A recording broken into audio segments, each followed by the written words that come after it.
Keith Black with RIA Channel, joined today by Dr. Jason Su, founder, chairman, and CIO of Rayliant Global Advisors. Welcome, Jason.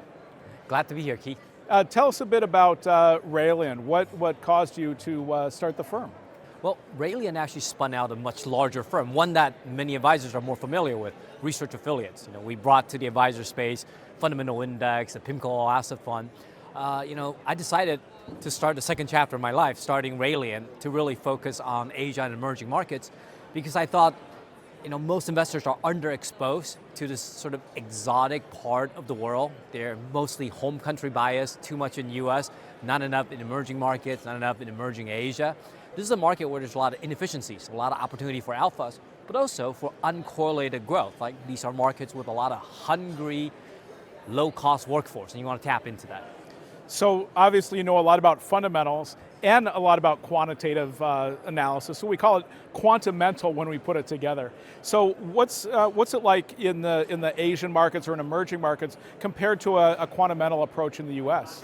So the quantamental approach, kind of the philosophy is the same, right? You want to focus on fundamental, and from the fundamental, use data to build quant models. I would say in emerging markets and in Asia, it just works a lot better, right? Because you think about it, to drive alpha, you need market inefficiency. By and large, US large cap is very efficient. It's hard for anyone to gain an edge, not a sustained one, but in inefficient market, where oftentimes, like in China, 85% retail trading, right? That's a big reservoir for alpha. The institutions aren't bringing that discipline to the market. Correct. There's a lot of momentum, a lot of sentiment. Yeah, so when you bring that discipline, that analysis, you just produce a lot more alpha. So that gives you an interesting edge. Yes, it does. And we're differentiating that. Yes, we're quant in our DNA because we trust the science, we trust the data, we love machine learning and the newest tools. We also understand you got to be on the ground, right? So we got a lot of people on the ground refining our insight, refining models that were developed originally in the US and localizing it to the whole emerging markets.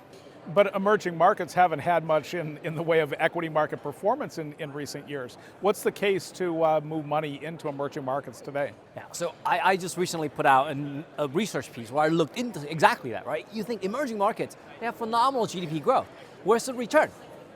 You got a lot of risk, but where's the return? And I think if you look deeper, right, a lot of emerging market baskets are all state-owned enterprises.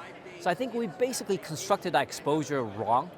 Because if you're buying emerging markets, what you don't realize is oftentimes it's big mining companies, big raw resources, unproductive, inefficient state-owned. And if that's cap-weighted, right, you have all of that value and all those huge companies in your portfolio. Yeah, they're all value traps, right? You're not really buying quality growth, at least not buying enough of them. And so the first thing we're doing is reformulating what should be the right emerging market exposure.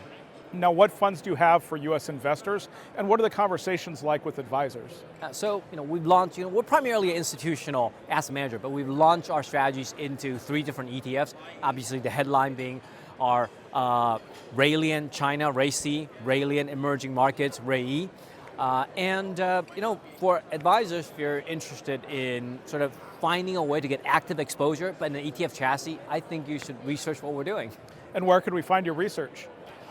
Come to our website or find me on LinkedIn, Jason Su. Our website will give you all the information on the ETF, and you'll find my research, sign up for my newsletter, and we'll get that into your inbox every week. Thanks so much, Dr. Su. Thank you so much, Keith.